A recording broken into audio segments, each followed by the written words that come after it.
உலகளவில் எந்த மூலையில் எப்போ போர் மூழும் அப்படின்னு யாருமே கணிக்க முடியாத அளவுக்கு சர்வதேச சூழல் ரொம்பவே பதற்றமாக இருக்குது.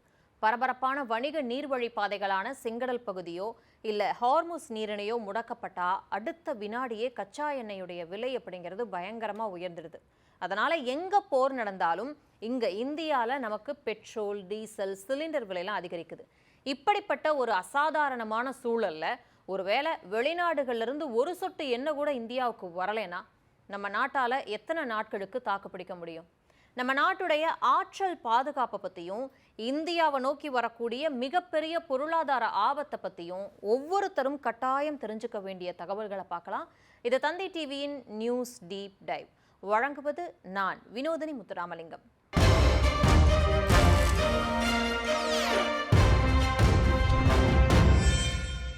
இந்தியா தனக்கு தேவையான கச்சா எண்ணெயில் 85%க்கும் மேலே வெளிநாடுகள்ல இருந்து தான் இறக்குமதி பண்ணுது. போர் அல்லது கடல் வழி பாதைகளில், உதாரணத்துக்கு ஹார்முஸ் நீரிணை மாதிரியான பிரச்சனை வந்தால் எண்ணெய் வரத்து தடைப்படுது, விலையும் உயர்ந்துடுது. அது இந்தியாவோட பண வீக்கத்தையும் பொருளாதாரத்தையும் கடுமையாக பாதிக்கும். ஆக இந்தியாவில் அவசரகால தேவைக்காக பூமிக்கு அடியில் கச்சா எண்ணெயை சேமித்து வச்சுருக்காங்க. இதை யார் நிர்வகிக்கிறாங்க அப்படின்னா இந்திய வியூக பெட்ரோலிய ரிசர்வ் நிறுவனம். இப்போ முதல் கட்ட திட்டத்தின் கீழே நம்ம கிட்ட மொத்தம் 5.33 மில்லியன் மெட்ரிக் டன் அளவுக்கு கச்சா எண்ணெய் சேமிப்பு இருக்கு. லிட்டர்ல சொல்லணும் அப்படின்னா 621 கோடி லிட்டர். இந்த சேமிப்பு மையங்கள் எங்கெங்க இருக்கு அப்படின்னா ஆந்திர மாநிலம் விசாகப்பட்டினத்துல 155 கோடி லிட்டர், கர்நாடக மாநிலம் மங்களூர்ல 175 கோடி லிட்டர் கச்சா எண்ணெய், கர்நாடக மாநிலம் படூர்ல 291 கோடி லிட்டர். இப்போ முதல் கட்ட திட்டத்தின் கீழே நம்ம கிட்ட மொத்தம் 5.33 மில்லியன் மெட்ரிக் டன் அளவுக்கு கச்சா எண்ணெய் இருக்கு அப்படின்னு பார்த்தோமா. இந்தியாவுடைய மொத்த கச்சா எண்ணெய் தேவையில் வெறும் 9.5 நாட்களுக்கு மட்டும்தான் இது போதுமானது. அப்போ 9.5 நாட்களுக்கு அப்புறம் இந்தியாவில் கச்சா எண்ணெயே இருக்காதா அப்படின்னு கேட்டால் அப்படி கிடையாது. இந்த 9.5 நாட்கள் அப்படிங்கிறது பூமிக்கு அடியில் வச்சிருக்கக்கூடிய அவசரகால அவசிய இருப்பு மட்டும்தான்.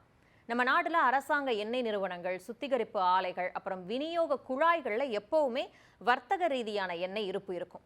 அவசரகால நிலத்தடி இருப்பு 9.5 நாட்களுக்கு போதுமானது.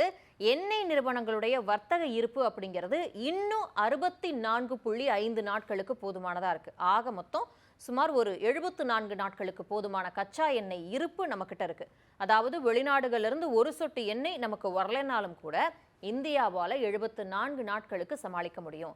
சர்வதேச ஆற்றல் முகமை விதிமுறைப்படி இதில் இருக்கக்கூடிய உறுப்பு நாடுகள் குறைஞ்சபட்சம் 90 நாட்களுக்கு தேவையான அவசரகால எண்ணெயை சேமித்து வச்சிருக்கணும்.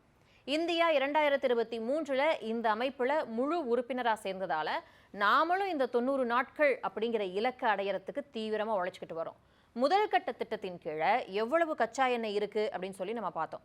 அடுத்து இரண்டாம் கட்ட திட்டம். இது என்ன அப்படின்னா இந்தியா தன்னோட சேமிப்பை உயர்த்துறதுக்காக இரண்டாம் கட்ட திட்டத்துக்கு ஜூலை 2021 ஆண்டிலேயே ஒப்புதல் வழங்கிருச்சு. இதன் மூலமா புதிதா 6.5 மில்லியன் மெட்ரிக் டன் சேமிப்பு திறன் உருவாக்கப்படும். அதாவது 757 கோடி லிட்டர். இந்த பணிகளுக்காக ஒடிசா மாநிலம் சந்திபோல்ல 400 ஏக்கர் நிலம் கையகப்படுத்தப்பட்டிருக்கு.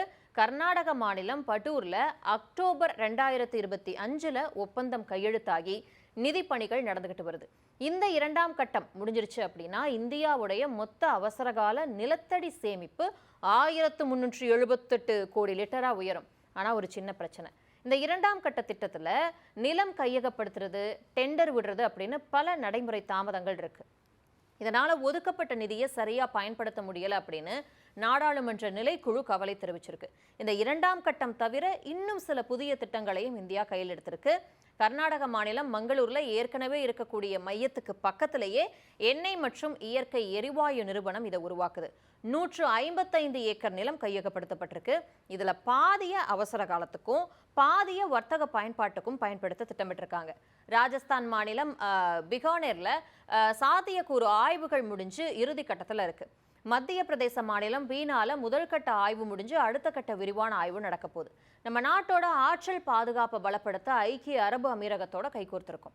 அமீரகத்துடைய அபுதாபி தேசிய எண்ணெய் நிறுவனம் மங்களூரு மையத்தில் வச்சிருக்க அந்த மங்களூர்ல இருக்கக்கூடிய அந்த மையத்தில் வச்சிருக்கக்கூடிய எண்ணெய் இருப்பை 477 கோடி லிட்டரா உயர்த்த திட்டமிட்டிருக்காங்க. இப்போதைக்கு 93.17 கோடி லிட்டர் தான் அவங்க கிட்ட இருக்கு.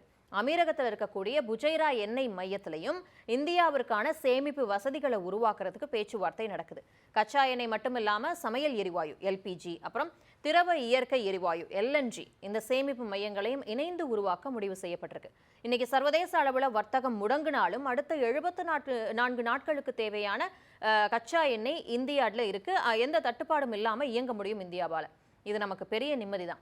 ஆனால் சர்வதேச ஆற்றல் முகமையின் விதிமுறைப்படி நாம எட்ட வேண்டிய இலக்கு 90 நாட்கள். எரிபொருள் தான் ஒரு நாட்டுடைய பொருளாதாரத்தோட இதயம் அப்படின்னே சொல்லலாம். ஐக்கிய அரபு அமீரகம் போன்ற நட்பு நாடுகளுடைய கூட்டாண்மையோட இந்தியா தன்னோட 2ஆம் கட்ட நிலத்தடி சேமிப்பு திட்டங்களை போர்க்கால அடிப்படையில் விரைந்து முடிச்சா மட்டும்தான் நாளைக்கு வரக்கூடிய எந்த ஒரு சர்வதேச போர் நெருக்கடியிலிருந்தும் இந்திய பொருளாதாரத்தையும் சாமானிய மக்களுடைய வாழ்வாதாரத்தையும் முழுமையா பாதுகாக்க முடியும்.